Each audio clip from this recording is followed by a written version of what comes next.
Hi student, today we are going to start the next part from our chapter periodic classification of elements. तो आज का हमारा last का point है इस चैप्टर का metallic and non-metallic characters. So first of all, they given here use your brain power questions. So let's discuss about it. Okay. तो first question क्या है देखते हैं.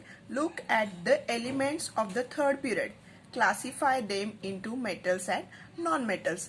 तो आपको थर्ड पीरियड में कौन से एलिमेंट्स हैं वो बताने हैं और उनको क्लासिफाई करना है मेटल्स और नॉन मेटल्स में. तो मैंने यहाँ पे थर्ड पीरियड के एलिमेंट्स लिखे हैं, देखते हैं. Elements of the third period are sodium, magnesium, aluminium, silicon, phosphorus, sulphur, chlorine and argon. तो ये पहले तीन जो है वो क्या है, मेटल्स है. मिडल वाला सिलिकॉन जो है मेटेलॉइड है और लास्ट के फॉस्फोरस से लेके आर्गन तक ये जो एलिमेंट्स है वो कौन से हैं, नॉन मेटल्स है. सो द नेक्स्ट क्वेश्चन क्या है देखते हैं. On which side of the period are the metals, left और राइट. उन्होंने पूछा कि पीरियड के लेफ्ट साइड पे और राइट साइड पे कहाँ पे मेटल्स है. तो आप अगर पीरियोडिक टेबल ओपन करते हो तो आपको पता चलेगा पीरियड के लेफ्ट साइड में क्या है, मेटल्स है. ओके. और on which side the period did you find the non metals lie on the right side of the period. Okay. It is seen that the metallic elements like sodium, magnesium are towards the left. The non-metallic elements such as sulfur, chlorine are towards the right. The metalloid element silicon lies in between these two types. A similar pattern is also observed in the other periods. तो वैसा ही pattern आपको same ही दिखाई देगा पूरे periodic table में. Metals जो है वो लेफ्ट साइड में, नॉन मेटल्स है वो right side. It is seen that the zigzag line separates the metal from non-metals in the periodic table. Elements appear to have arranged in such a way that metals are on left side of this line, non-metals on the right side of, and metalloids are along the border of this line. How did this happen? तो ये जो construct किया गया है periodic table, तो वो कैसे किया गया है, उसके पीछे के रीजंस जो है वो हम देखते हैं. Let us compare the characteristics, chemical properties of metals and non metal. तो अब it is seen from the chemical formula of a simple ionic compounds that the cation in them is formed from a metal while the anion from a non-metal. First of all, cation means क्या, ये हम देखते हैं. तो cation means positive charge. जब कोई भी element अपना इलेक्ट्रॉन डोनेट कर देता है तो वो होता है कैटायन. ओके. पॉजिटिव चार्ज उसके ऊपर होता है और तब वो एलिमेंट कौन से होते हैं, मेटल्स होते हैं. और एनायन कैसे बनता है, देखो एनायन मीन्स निगेटिव चार्ज. जब भी कोई एलिमेंट इलेक्ट्रॉन एक्सेप्ट कर लेता है तो वो क्या होता है, एनायन होता है, उसके ऊपर नेगेटिव चार्ज होता है. ओके. और वो एलिमेंट्स कौन से होते हैं, नॉन मेटल्स होते हैं. From this it is understood that the metal atoms have a tendency to form a cation by losing its valence electron. तो उन्होंने बोला है कि मेटल के एटम्स क्या करते हैं, उनका इलेक्ट्रॉन लूज कर देते हैं. ओके. और वो क्या होते हैं, कैटायंस फॉर्म होते हैं. ओके. उसी प्रॉपर्टी को क्या बोलते हैं, इलेक्ट्रोपॉजिटिविटी ऑफ एन एलिमेंट. तो आप बोलोगे मेटल्स कैसे लूज कर देते हैं, मतलब मेटल्स ही क्यों लूज करते हैं. तो इसका रीजन मैं आपको बताती हूँ. सो यहाँ पे मेटल्स ही कैसे कैटायंस बन जाते हैं, ये इसका रीजन देखो. ये जो मैंने अभी थर्ड पीरियड के एलिमेंट्स लिख के लिए और उनका इलेक्ट्रॉनिक कॉन्फ़िगरेशन भी इधर लिखा है. तो इन तीन एलिमेंट्स जो मेटल है, इनके आउटर मोस्ट शेल में कितने इलेक्ट्रॉन्स है, देखो 1 2 3. ओके. और आउटर मोस्ट शेल में 4 है. ओके. एंड फॉस्फोरस से लेके क्लोरीन तक इनके आउटर मोस्ट शेल में 5 6 और 7 है. तो ये क्या करते हैं, देखो सोडियम, मैग्नीशियम और एल्यूमिनियम जो मेटल है, उनके इन एलिमेंट्स के ऊपर इनको स्टेबल होने के लिए क्या करना पड़ेगा, इनके आउटर मोस्ट शेल के क्या करेंगे, वो जो इलेक्ट्रॉन है वो क्या कर देंगे, डोनेट कर देंगे. ओके. दूसरे मतलब तो वो क्या बन जाएंगे, पॉजिटिव चार्ज बन जाएंगे. उनका आउटर मोस्ट शेल में क्या रहेंगे, 2 8 रहेंगे, इसके 2 8 2 8. ओके. सो इनको क्या करना पड़ेगा, उनको stable positive charge cation form करने के लिए उनके आउटर मोस्ट शेल में जो इलेक्ट्रॉन्स है वो डोनेट करना ही उनके लिए कन्वीनियंट रहता है, because here number of electrons are less. Okay. Now just see here this side जो नॉन मेटल्स है वो क्या करते हैं, एक्सेप्ट करते हैं, ओके। और नेगेटिव चार्ज क्या करते हैं, चार्ज बनाते हैं। ओ पॉजिटिव चार्ज मीन्स क्या,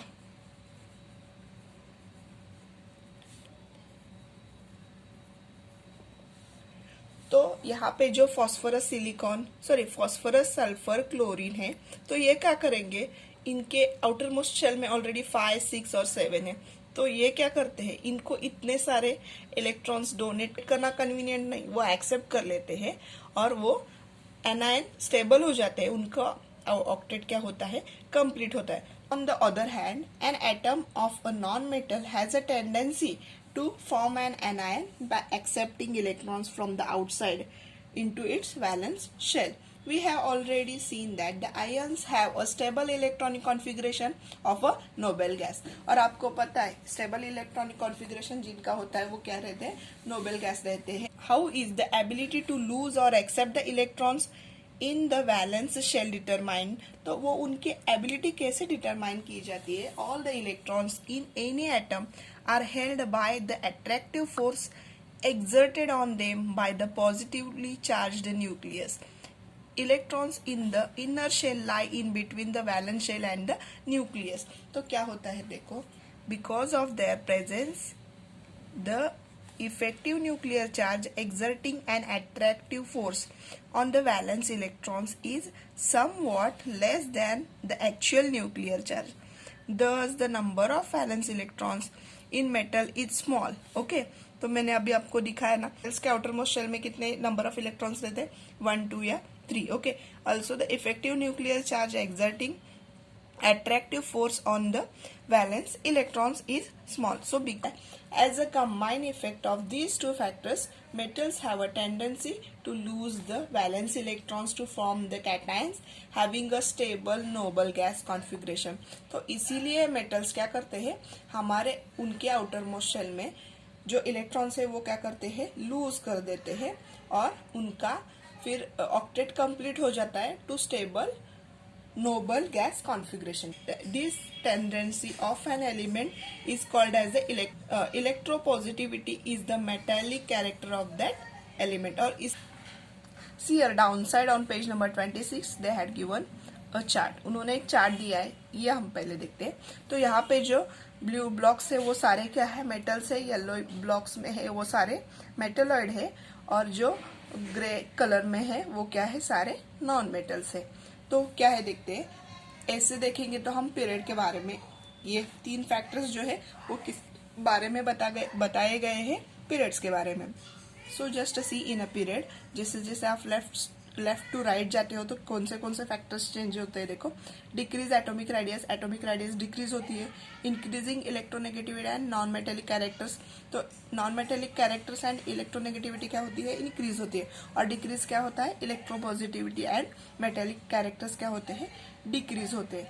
वेयर एज ग्रुप में अगर आप डाउन जाते हो, ऊपर से नीचे आते हो, तो क्या होता है देखो, इंक्रीजिंग एटॉमिक रेडियस बढ़ती है बिकॉज शेल्स क्या होते हैं, बढ़ते हैं, decreasing electronegativity and non metallic characters, तो यहाँ पे इलेक्ट्रोनिगेटिविटी और नॉन मेटेलिक कैरेक्टर्स डिक्रीज होते जाते हैं। और थर्ड फैक्टर है increasing electropositivity and metallic characters, और जैसे जैसे नीचे आते हो तो क्या होती है, इंक्रीज होती है electropositivity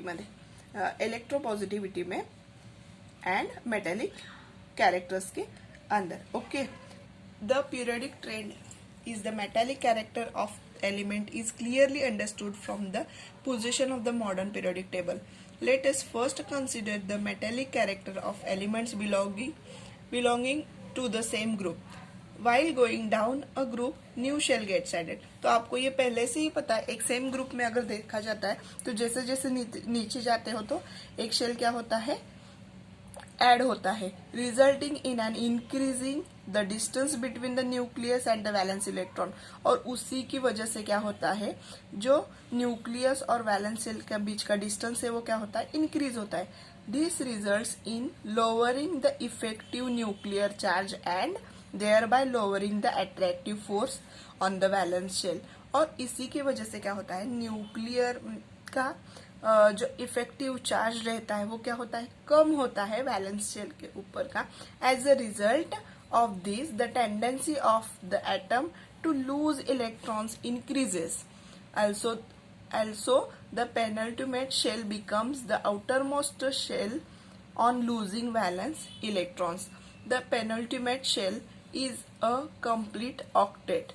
Therefore the resulting cation has a special stability. तो क्या होता है देखो, जैसे जैसे डिस्टेंस बढ़ता है ग्रुप में, जैसे जैसे डाउन टू ग्रुप आते हो तो वैलेंस शेल बढ़ते हैं, तो क्या होता है न्यूक्लियस और आउटर मोस्ट शेल का जो इलेक्ट्रॉन है उनके बीच का डिस्टेंस क्या होता है, ज्यादा होता है. और बिकॉज ऑफ दैट न्यूक्लियस का जो न्यूक्लियर चार्ज है वो क्या होता है, लेस इफेक्टिव होता है.